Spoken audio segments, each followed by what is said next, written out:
Gentlemen, thank you so very much for being on the Warm Down Pool. I am joined today by David Schreck and Mike Wenert, the coaches of Nova of Virginia Aquatics Incorporated. Did I say that right, guys? That's a mouthful for a kid from Northeast Ohio who majored in criminal justice. But I want to thank you guys so much for being on the show and talking with us today. Well, thanks for having us. Appreciate it. Awesome. Well, one of the things that impressed me the most about the program at Nova, again, I'm a former age group coach. I started my career in Central Illinois and in Central Indiana. Looking at the success you guys have had this past year, Virginia age group and senior champs, first place overall combined program, NCSA age group, second place overall combined, and then NCSA spring champs, first place overall. You guys have really built a heck of a program there and a very tough area to swim. Obviously, great clubs in the Virginia, Potomac Valley area. A lot of excellent swimming coming out there. I know there's a lot of great commits you guys have going already for the Division I level.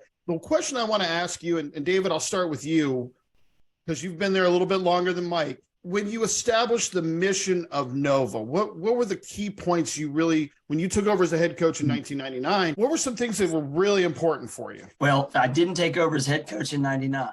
Oh, my apologies. Just it actually head age group coach in 99. That's right. Well, right? One of the age group. Yeah. Okay. Yeah. And we've really come a long way since 99. It all started with Coach Jeff Brown. He is the founder of the program. And it's always been a parent owned program, the board of directors and all that. But, if he spoke, they listened, and he was able to get a lot done. And it started in 1987 with him. And then in 1997, and they went through all sorts of different pools. They were at University of Richmond. They were at a YMCA. It was craziness. And they decided in the mid to late 90s that they needed to build their own pool. And they through a lot of sacrifice from a good core of families there, led by the president at the time, Don Farmer. And I can't remember her first name, but Mrs. Carrig, who was also a big part of that. And then Jeff. And they built a pool, just a simple 10 lane, 25 yard by 25 meter pool. And that got kicked off. And, here we are. But in 99, I came in. Actually, Jeff kind of brought me back to coaching. Really, I had been through a lot I was the head coach of a smaller team in Petersburg called Virginia Association of Competitive Swimming. And for about 4 years, which was an offshoot of the old Poseidon program, which I was a part of a merger. I mean, it goes back into the late 80s. I was part of a merger from Briarwood of Richmond Aquatic Club and VAX. And the great Dudley Duncan was a big part of that. And Diane Case, who was their head age group coach. And then, but in the late night, and so I had stopped for about 6 months. It wasn't long. And he asked me to come in on part-time like 1988, 1999, just to help their age group program kind of rebuild and restructure. So we also about a year later hired another coach by the name of Lee Robbins at the time. She was coaching down in Virginia Beach, but also was a former swimmer of Nova. And she is now our CEO. So it's been awesome. So this is kind of a long story. I'll try to make it as short as I can.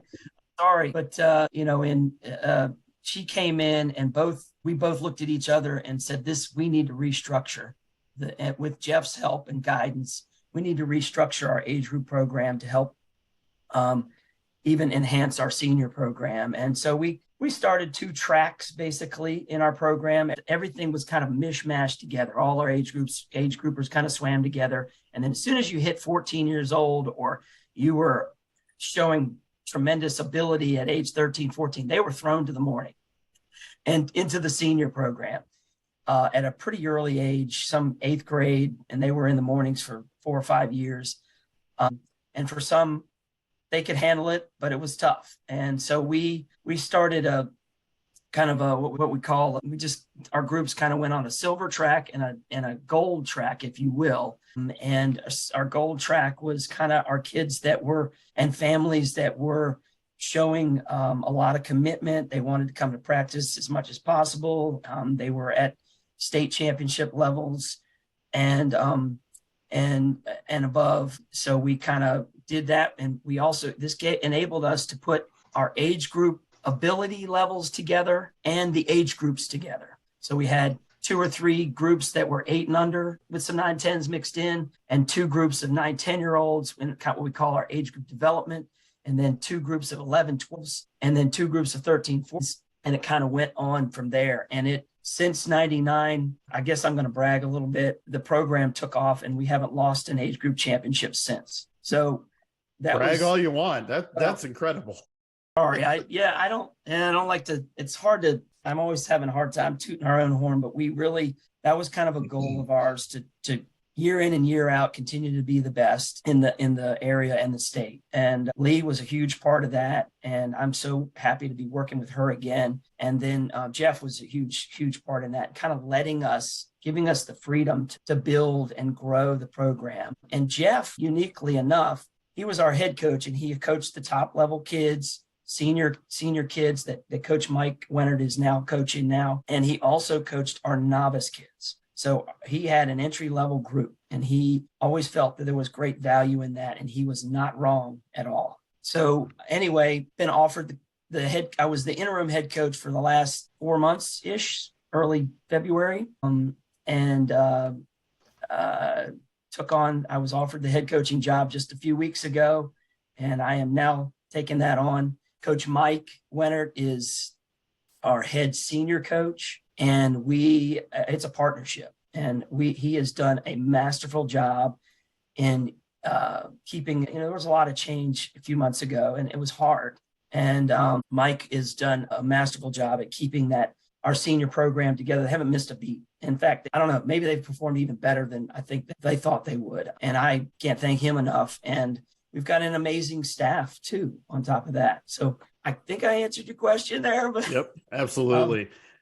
It's one of the things that, again, as I'm an age group coach, I love working with the 8 and unders, the 9 and 10s. I love that development phase. Yep. Not to say that I don't love working with the senior swimmers. So Mike, don't think I'm slighting your group in any way, shape, or form. For me though, it was always, I love the 8 and unders and the 9 and 10s because especially the younger ones, I didn't have to worry about time standards. I could worry about developing kids, and I enjoyed that. And it was probably the smartest thing for me as a coach to go into because it taught me a little bit more patience. I think if I had jumped into college coaching or gone and worked in the senior group, I think my own idiot 24-year-old ego would have gotten in the way. Whereas an 8 and under will humble you with no questions asked. They just, I love them, but man, it can be a little bit humbling at times. But Mike, talking about the senior group there, you came on board, you were in Charlottesville before this, you had a long stint with the Cincinnati Marlins. And obviously I know the Marlins well. I grew up in Ohio, so I know the history there. Probably a few athletes in my career that I swam with or I've recruited that you had a hand in. Talk to me about coming on board with Nova, obviously coming from Charlottesville. Now you're working in a situation, you're working in a partnership. You're not the head coach, but you have control of the senior group and looking at the results that, like Dave said, looks like you're kicking butt there. But talk to me about what appealed to you about coming to Nova from Charlottesville. I think it was I felt like we were definitely going to hit a ceiling in Charlottesville, and I saw the potential with the new pool and the numbers, and it just looked like, the right move for me and my family at that time. Just the opportunity was too much to pass up. It was a tough decision, but ultimately, it was the right one for me and the family, and it's been great working with David, and I think we've really developed. We're still working on our relationship and how this is going to work, but so far so good. We're on the same page all around. We know what we're doing good. We know what we can do better. So we are, actively working to make this team the best that we can. Yeah, excellent. David, I wanted to ask you first, from an age group perspective, you've been a long time age group coach. That's the foundation of any program. I'll argue with senior coaches left and right about how, yes, the senior program, that's the front porch. That's the big one. That's where you see the Olympians, but you don't get a senior program without age group swimmers. What is your philosophy in developing athletes from the time, let's say I'm a 6-year-old, 7-year-old kid, I come to Nova, I come through the swimming lessons, I want to be a part of this program. What is the plan that you've kind of laid out with your staff for those kids to move them through the ranks and then eventually pass them off to Mike and what he's doing? Well, I mean, the deep questions, I know. Yeah. Well, we have again, it started years ago with Jeff. He started a lessons program as well, and he's got anything you see on our website is kind of comes from what it's foundation of what he started with. And interestingly enough, Coach Mike Wenert's Mike's wife is now our lessons coordinator and is killing it. We've got waiting lists and people lining up out the door to register. It's unbelievable. We can't find enough instructors, but it starts there and it's huge. We've got 1,000 swimmers coming through the lessons program. Wow. And then with our, you mentioned patience.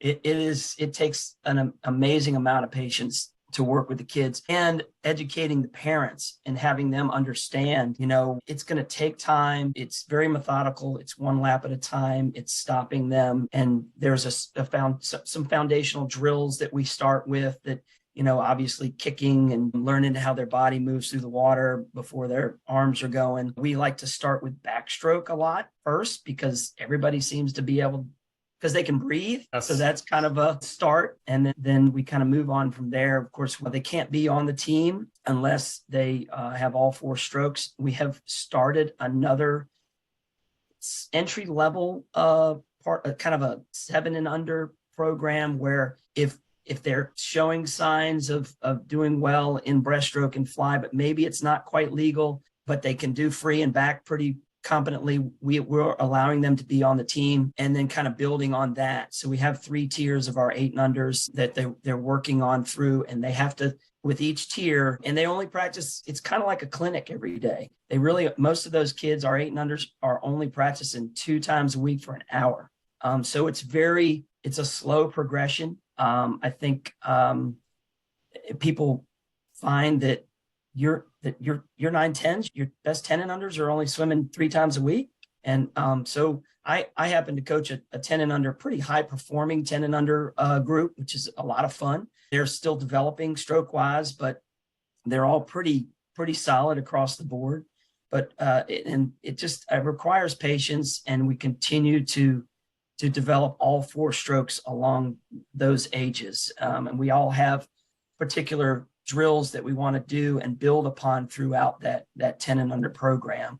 And once they get to me in that 9-10 group that I coach, they're usually pretty proficient, very proficient, and can start learning how to train, if you will. But we still have to pump the brakes and pull the reins a little bit, and say, look, 3 times a week, hour and a half, that's really all you need. I might have a pretty high performing 10-year-old that wants to come a 4th, so we'll allow for that. But we're pretty, we don't want them to do too much too young. We want them to stay in the program till they're 18, 19 years old. So, and that is, we have to make the hard conversations with parents and say, look, there's no need to swim 6 times a week, and there's not going to be anything left for you when they get to Coach Mike. So, that's a little bit of what I know from my days as an age group coach, the biggest fight that I had was talking with the parents and making them understand that this is not a sprint. This is a marathon. And I was the age group coach, and we had a senior coach who was great. And that my senior coach was phenomenal, that he wouldn't touch a kid before their freshman year of high school. He was like, they're yours. So I had an incredible opportunity to work with some really talented 13, 14-year-olds that I would have never gotten with some other clubs. So I think that's wonderful that you guys are taking the time to develop that in a smooth progression. Because I know when I'm at a college level, I'm a college coach. I get kids that, man, they don't love the sport anymore because they've been doing it and they've been beat down since they were 9 and 10 in a lot of cases. And I'm having to revitalize a love for the sport more than anything else. Like they get through the ranks, they're coming up to you, boom, now they are with the senior group. Talk me through, typically, what age group do you usually start getting senior kids into your program? And talk to me about your philosophy in developing those athletes as well. I usually will have the process will start with freshmen. We have a couple freshmen in a group, but for the most part, it's our sophomores, juniors, and seniors in our top group. Coaching philosophy, I think, what are we trying to do? I think it's really important to have a plan for every single swimmer, to individualize it as much as we possibly can, knowing that, everybody is going to be doing the base training and the things that everybody needs to do. But I feel it's really important to make sure it's personalized and the kids are training the way they need to train. I really feel like one of my strengths as a coach is communication. I think communication is really important, and try to lay that out on a daily basis. The biggest thing for me and what I'm still working on, and it's a constant for me, is just gaining the trust of the athlete and getting them to believe in, the process and what we're trying to do as a team. So yeah, I think that's been the biggest goal for me since I've taken over about 4 months ago, is just gaining the trust of the athletes. And it's an extremely talented group. I just need to get out of the way, they are very, very talented, and my job is just lay it out there for them and let them go. I know, going through Swim Cloud and looking at the commits where you guys have people going, a couple Virginia Tech in there, obviously want to stay in state, Harvard, some other major programs. So a lot of talent that you guys have, especially coming up, the class of 24, 25 that I've seen. So sometimes you just have to get out of the way of these kids and just point them in the right direction, say, go that way. One of the things from a pandemic standpoint, and I've talked about this on a few other of the podcasts that we've released, I think I've discovered, talking with club coaches, that building culture at the club level has become more of an emphasis for programs, because they realized when those kids were gone, they were out of the water. For a lot of them, that's been their whole life. I know for some of my kids, we struggled that one year, well, a couple of years, but 2021, the only solace they had was coming into the pool. Have you found your program, and David, I'll start with you on this, but Mike, I want your opinion as well. Have you found developing your culture and communication with the athletes has increased? Because I remember the days was like, here's the workout, let's do the workout. Yeah, there was some feedback, but now I think more than ever, these kids are craving that attention, for the lack of a better word. But have you found that there's been a shift in your program's culture since the pandemic hit? Yeah, it's oh my goodness, where do I begin here? That there's so many. It was a struggle, right?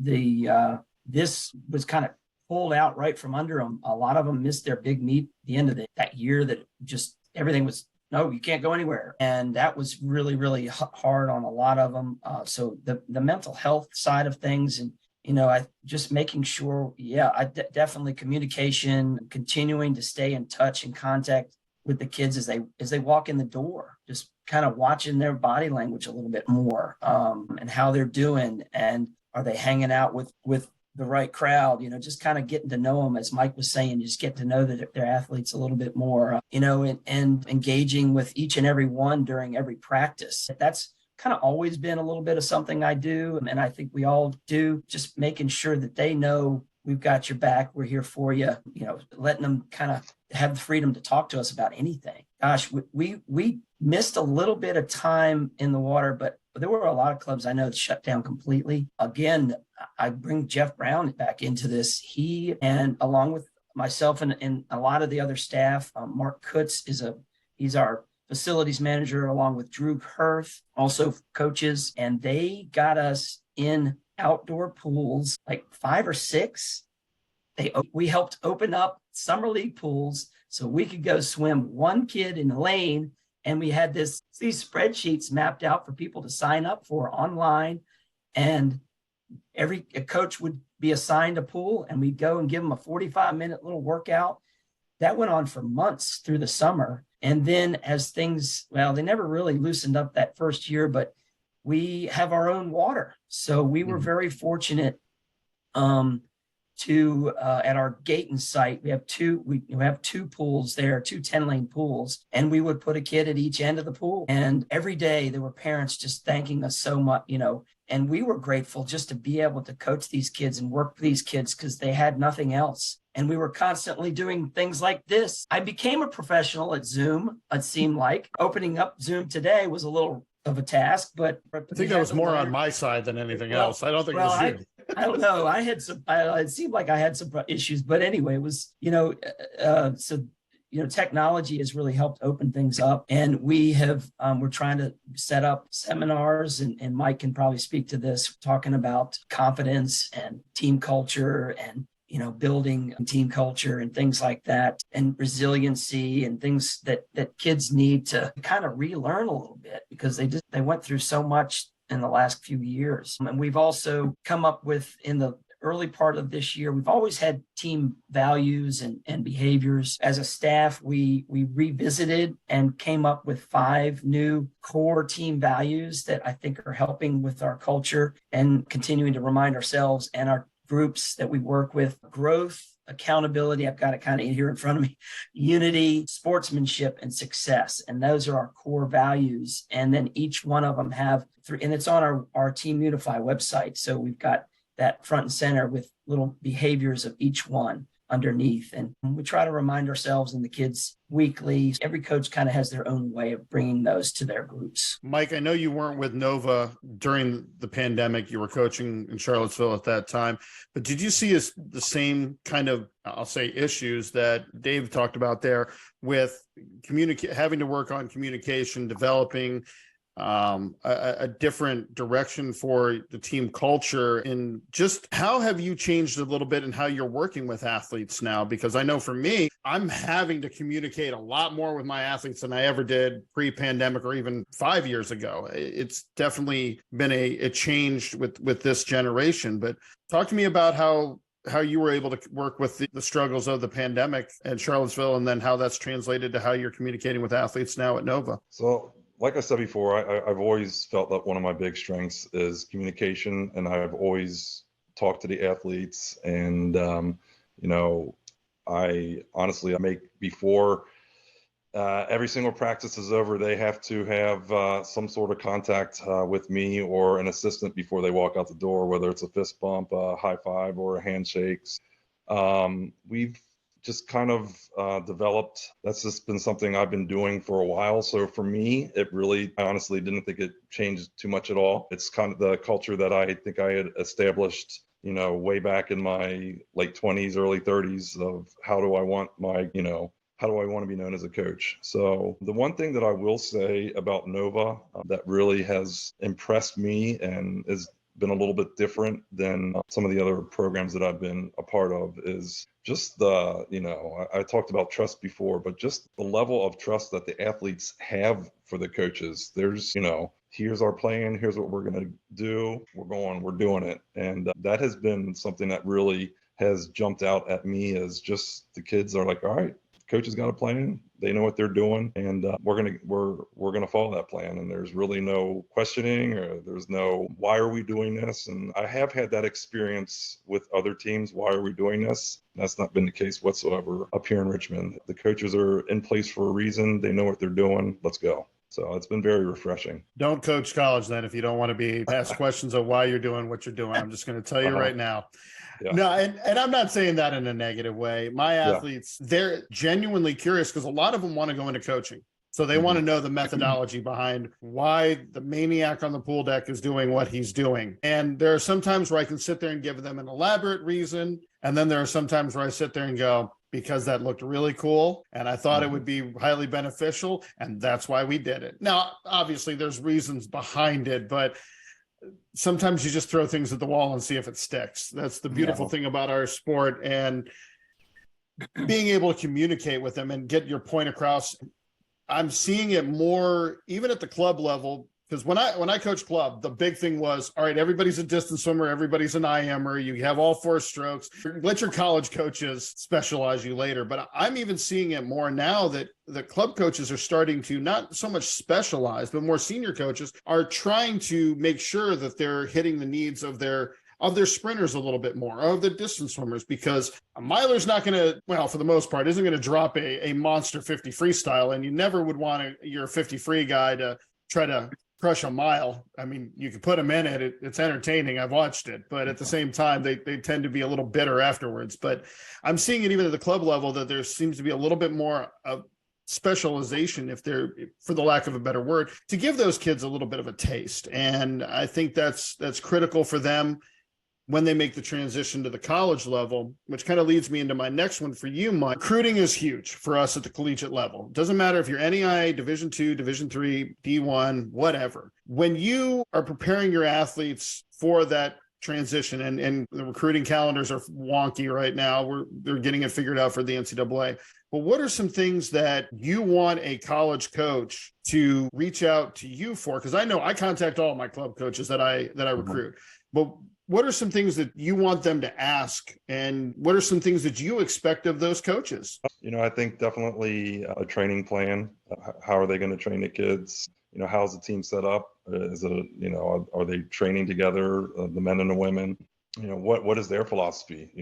How has that changed? If you've been a coach for 25 years, are you the same coach you were 25 years ago, or have you evolved? And I think everybody feels like they have a specialty that they like to coach. How do you get around? Who's coaching what, and which coaches are coaching each groups, and are you coming together on a daily basis? Are you guys, how are you splitting things up? Who's doing what? So, and then, one of the questions they always have for me is culture.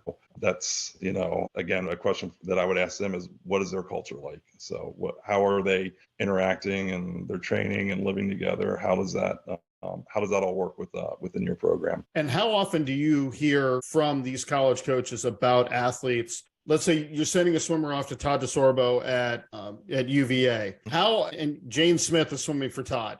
How often is Todd in contact with you? Again, this even goes before your time here at Nova, but how often are they in contact with you to talk about, hey, Jane's struggling with classes, or I'm struggling to connect with her as a coach? How often do you want to hear from those? I think whenever they would need help, I would be willing to help. But honestly, I haven't been in that situation yet. So, but I'm always willing to, throw it out there. And I think that's part of the process too, is, when they start talking about kids and asking you about kids, just letting them know about the kids. So it's all a process. And I'm definitely, to a certain degree, learning more and more about the college coaches. And I think getting my name out there has been one of the things I've been really trying to focus on, because I have primarily worked with age groupers up until I was, probably 44, 45. So this is a fairly new process for me. So just getting my name out there too, I think has been really important for me, and letting the college coaches know who I am. I know as a college coach, I've done it for 17 years now. Good grief. I've been coaching for 30 years, and I don't feel that old yet, but one of the things that I've noticed from my perspective is that connecting with the kids is becoming a little bit harder because multiple reasons. And I've found that I'm communicating more with the club coaches, the high school coaches who have a little bit more experience, to say, hey, I got 9 freshmen, 8 of which I'm connecting. Yours is the one I'm not. What am I doing wrong? Or what can I do better? More than likely is to improve my communication. And I had one club coach tell me, he's like, this kid swam for me for 7 years. I think he said 6 words. So if you can get him to open up, you've done more than I have. But he's also one of those kids. I think that's a credit to you for doing that. That is a credit to you, because that has not been my experience so far in the past, 8 to 10 years that I've been doing this on the high schoolers. I learned very early on in my coaching career, working with a swimmer, or another coach, I should say, at a club just down the road from us when I was in Illinois.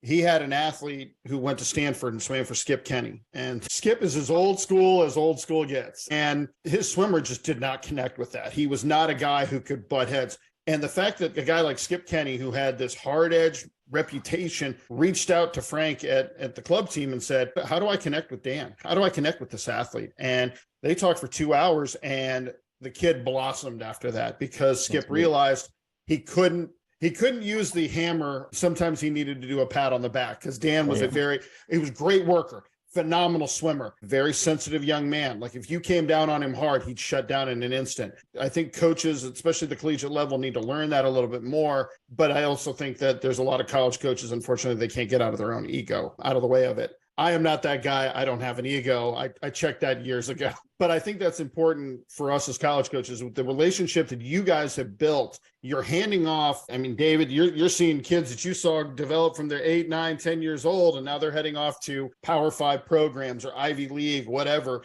I think that relationship you built over time is critical now more than ever for these college coaches to get a better understanding of how to work with individuals, because one size does not fit all. I'm going to say this line till I'm blue in the face. So it'll be on every podcast. But Bill Dorincott, who was my head coach at Ashland University and now is at Ohio State, I asked Bill why he made us do a time 10,000. He said, because I'm an idiot. But he also said, he goes, when you're a young coach, when the only tool you have in your toolbox is a hammer, everything looks like a nail. And now you've got nails, you've got screws, you've got fasteners. It doesn't matter what those, you have to have multiple tools, and how you're dealing with individuals is becoming more important at the collegiate level. And I think as club coaches, and I'm saying this outright, I'm stealing a secret, sending emails periodically to check in with about your athletes will go a long way in that development, because you're going to hear from the athletes more than we will as a college coach, because they'll come complain about us all day and all night to you guys, like this guy. And I think that's why we're seeing more kids in the transfer portal, and you're hearing more about kids transferring, is because coaches are not making those connections. Yeah. David, I wanted to ask you, obviously you're the head coach now with Nova, huge staff. You guys got a lot of coaches. You're fortunate that you only have 2 sites. I know programs that have 10, 15 sites. How are you guys both are able to manage your staffs with the age group and the senior, and then ultimately all together? How is that process typically done? I'm guessing a lot of Zoom, but who knows? You might be in person. Well, we get together every week, and it helps too that the 2 sites that we have are only, if you don't hit a lot of traffic lights, they're only about 8 minutes apart. They're really right in the same area, so it's easy for us to get back and forth. And so we're meeting every week. One week is, and this is a little bit of Lee's influence, our CEO.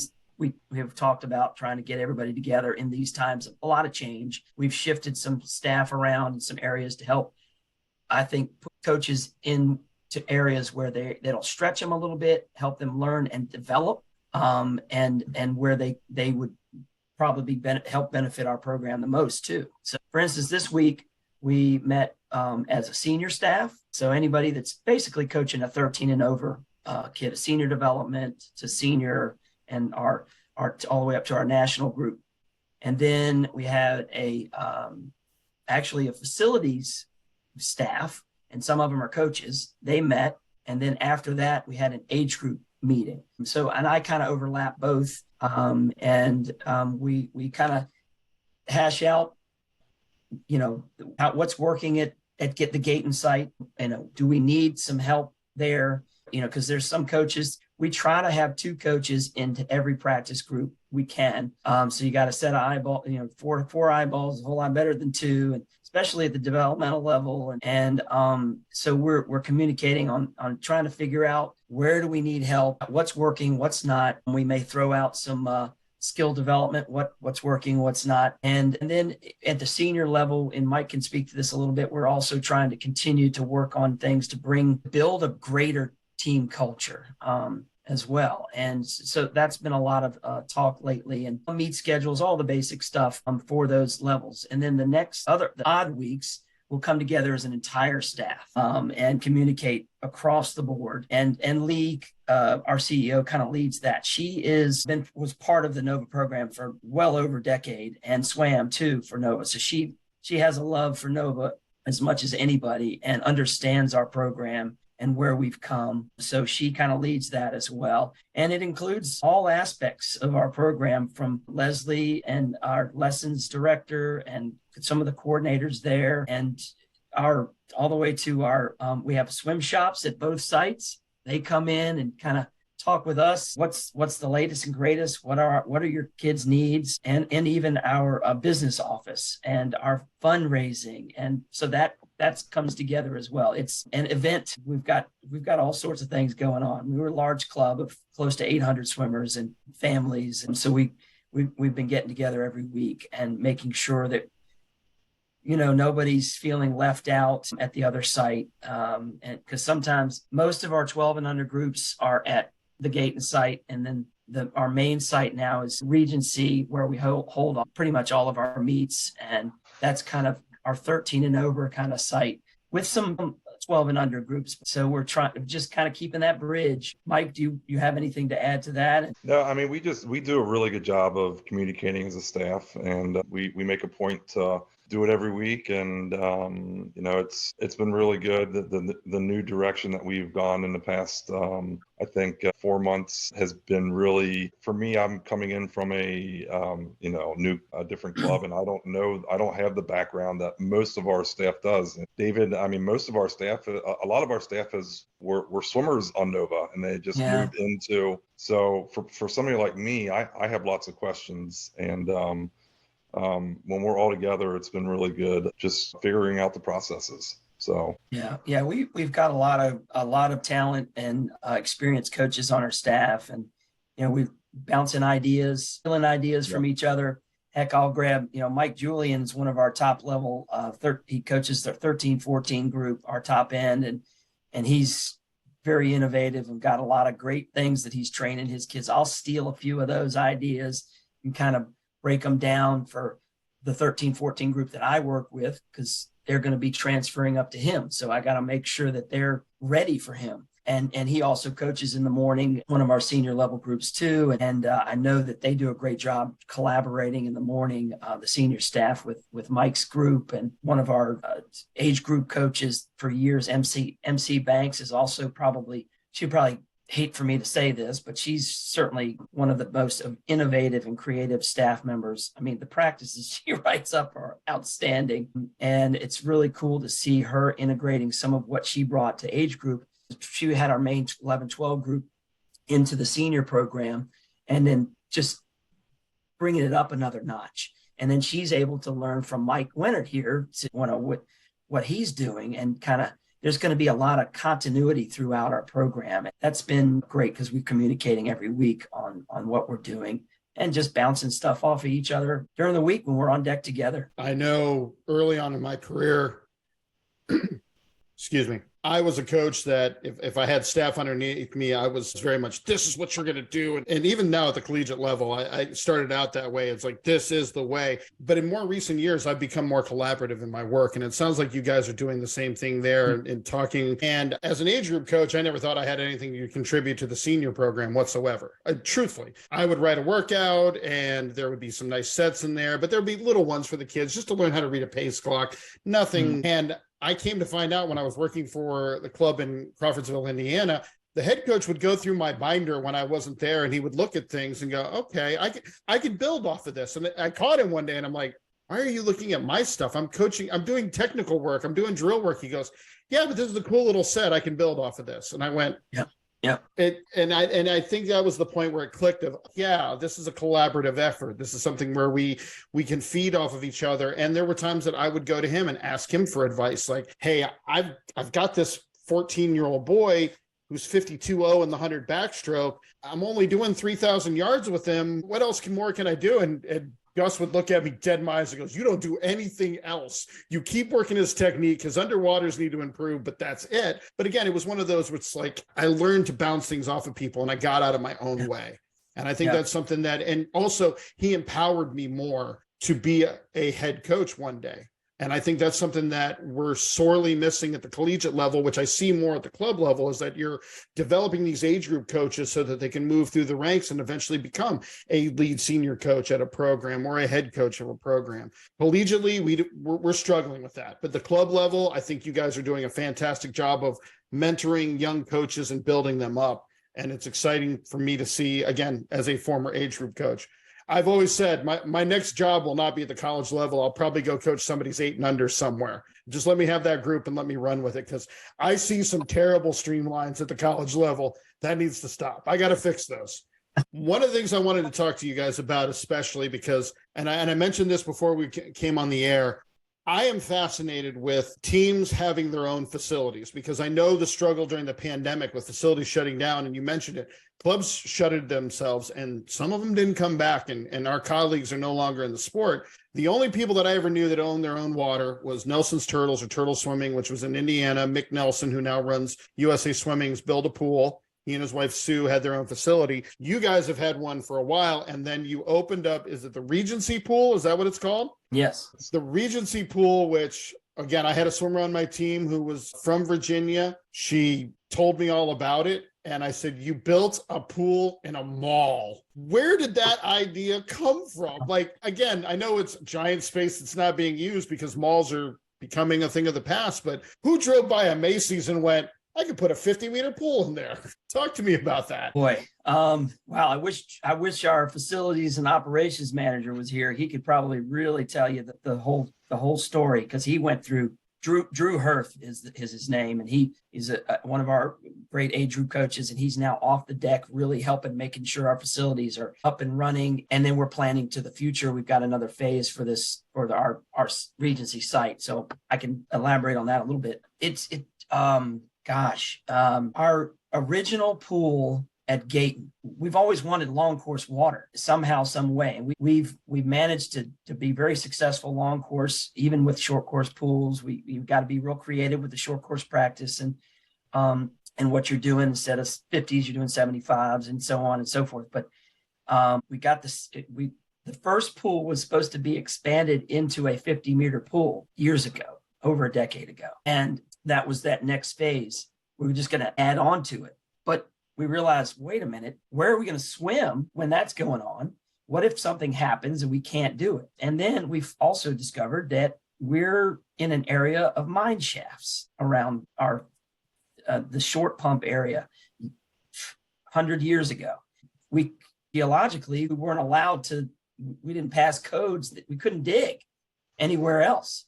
We were fortunate enough to be able to build a second short course pool on that Gayton site, our first site. So it didn't become a long course pool. It became a second short course pool of 10 lanes. We had 20 lanes. And I mean, boy, lots of blood, sweat, tears, parents. It takes an amazing group of parents that are bought in and love the sport of swimming. And there's so much this sport can bring to kids these days. And they sacrifice so much monetarily as well. They kind of, that paying it forward, because some of these families would never see this water. So how did we come to long course at Regency? Well, we couldn't build any more at our Gayton site. We wanted to.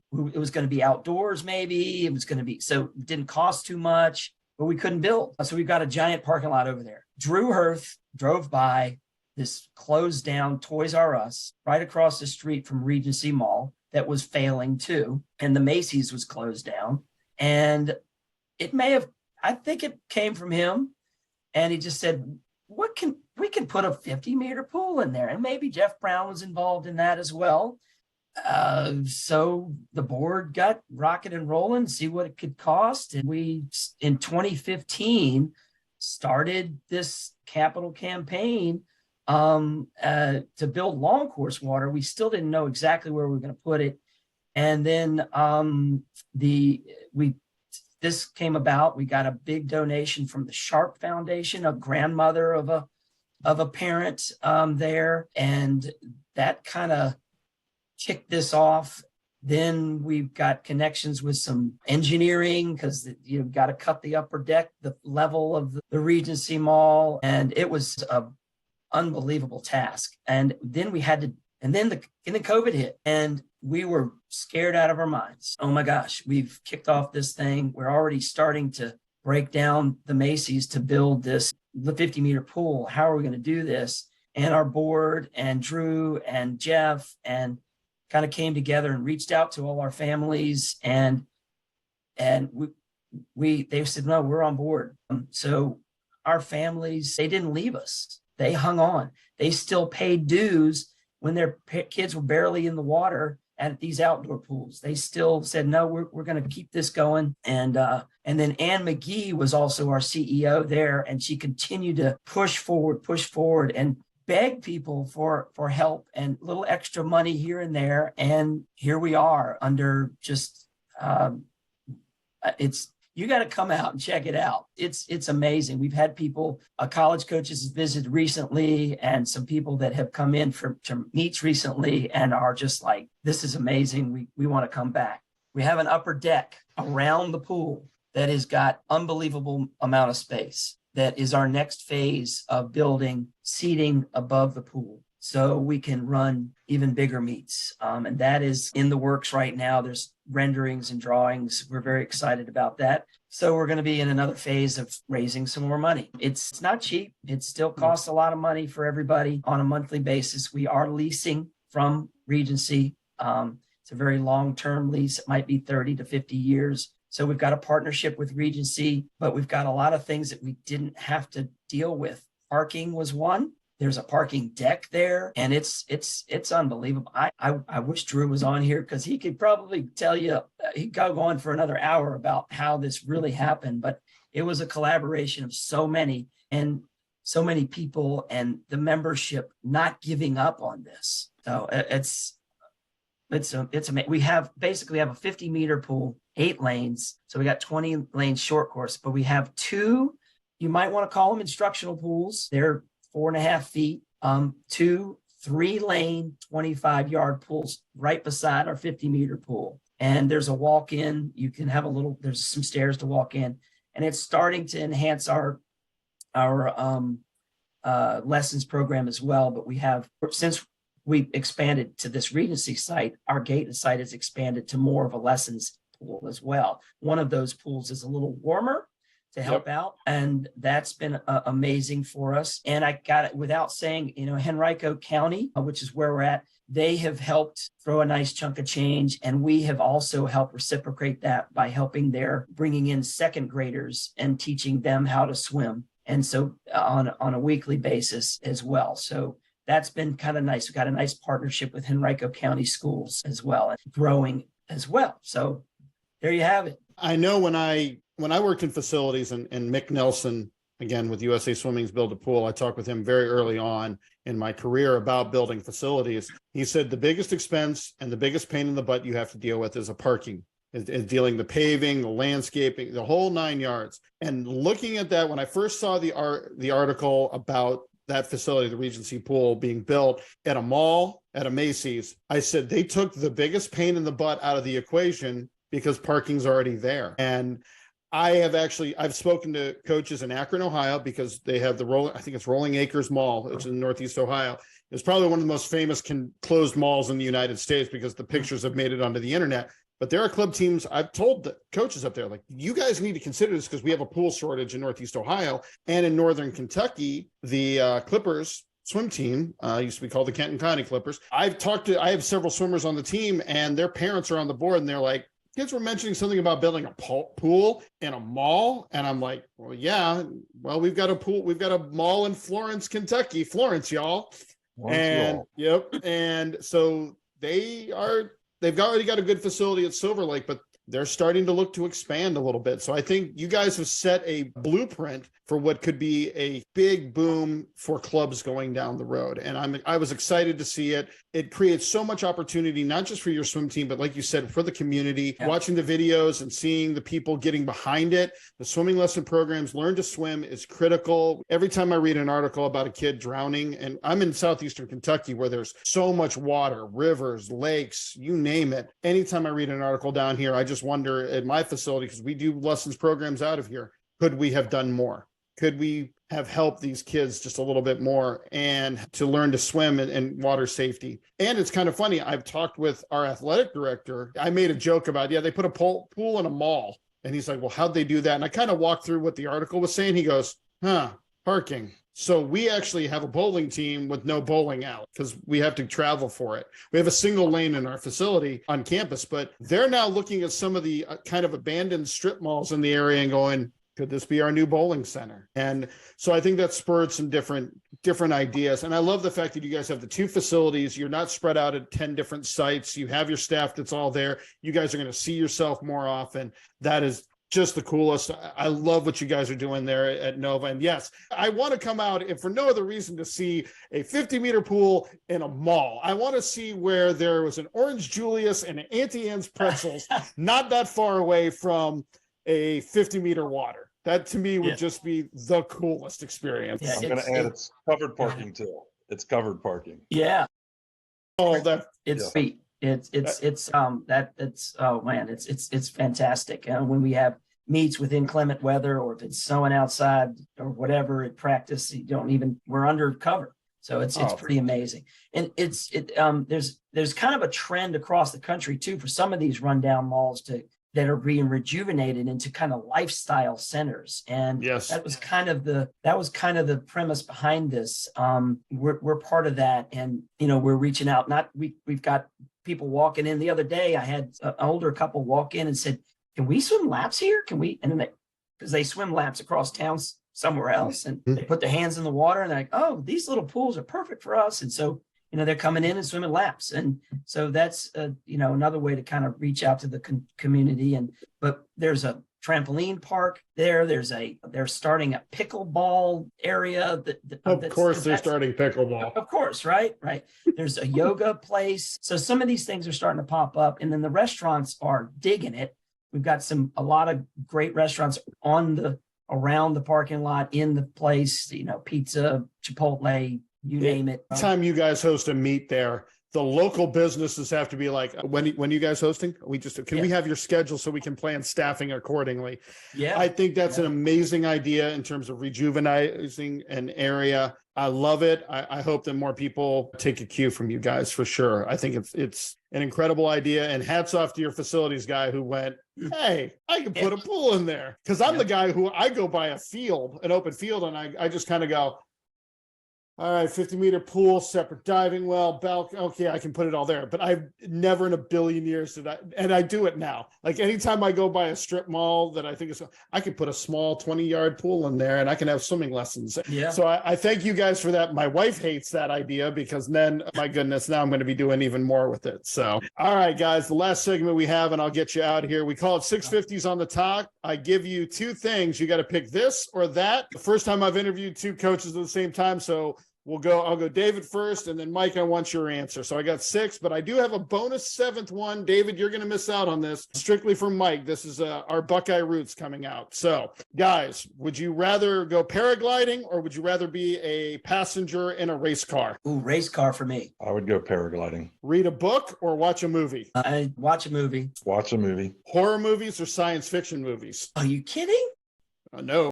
Like a horror sci-fi. Like, put them together. If you said Alien, I will allow that. Okay, Alien, yeah. I'm going to go. I've been trending towards watching some horror movies lately, so I'm going to say horror. My younger son is infatuated with Halloween, going all the way back to the Carpenter one. So now, and again, we're swim coaches, so we're used to morning practices, but that doesn't mean who we really are. Early riser, or are you a night owl? I'm a night owl. I have to be an early riser. I wake up at 3:15 every morning. That's earlier than I get up. You're more dedicated than I am. I get up at 4:15. All right. iPhone or Android? iPhone. I recently converted. I was Android forever, and I joined the cult with everybody else. At Thanksgiving, apple pie or pumpkin pie? Apple. I would apple. If I had a choice, apple. All right, Mike, this is for you. I think you know where I'm going to go with this. This determines whether we're friends or not. I just want you to know this. Skyline or Gold Star? I mean, if you're truly from Cincinnati, it's got to be Skyline. Thank you very much. I actually had somebody one time say Gold Star, and I went, there goes our friendship. And you're not, they're actually putting a Skyline in Richmond, which is 45 minutes from where I'm at. So that is the closest Skyline I have. The nearest one after that is I had to go to Dry Ridge, which is in northern Kentucky. It's pretty much, you're about 20 minutes from Cincinnati at that point. You know what I also miss out here is the White Castle. There's no White Castles out here. I know. I'm on that line in Kentucky where there's White Castle and then there's Crystal, and I can taste the difference. So I'm sorry, Mike. You can feel the difference the next day too. Yeah. Oh, 100%. Yeah. David, it's an Ohio thing. You just have to understand it. That's who we are. And Mike, I actually had Chris Wolford on not too long ago because now that he's up in New Trier, and I threw it out to him. Is it Skyline or Lou Malnati's Pizza? And he didn't even blink. It was Skyline. And See, I have to be careful. My wife's from Chicago, so when she's around, it's Lou Malnati's. When everybody else is around, it's Skyline. So, guys, I really appreciate you coming on. I'm looking forward to seeing what you guys are going to be doing this year. You are ridiculously active on social media as a team. I love following you guys. For those of you who are listening, they are Nova_of_VA on Instagram. Check them out. They put out all the information with their athletes and their growth and development. Again, gentlemen, thank you so much for being on the Warm Down Pool. Thanks for having us. Thanks for having us. I do want to give a shout out to Megan Garland, who is responsible for all that social media activity. She's amazing. So thank you, gentlemen. Thank you.